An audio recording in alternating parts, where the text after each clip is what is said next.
లోపల గుళ్ళోకి వెళ్ళాక ఏం జరుగుతుందో చూడండి. మన హిందూ దేవాలయ వ్యవస్థ ఎంత గొప్పదో అర్థం అవుతుంది.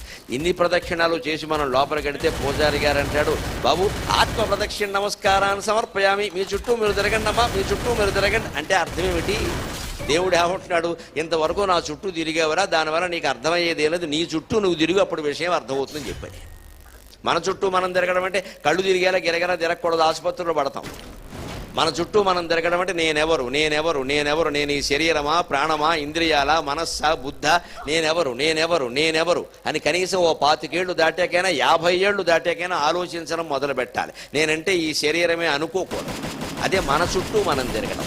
ఆత్మ ప్రదక్షిణం అంటే అర్థం అది.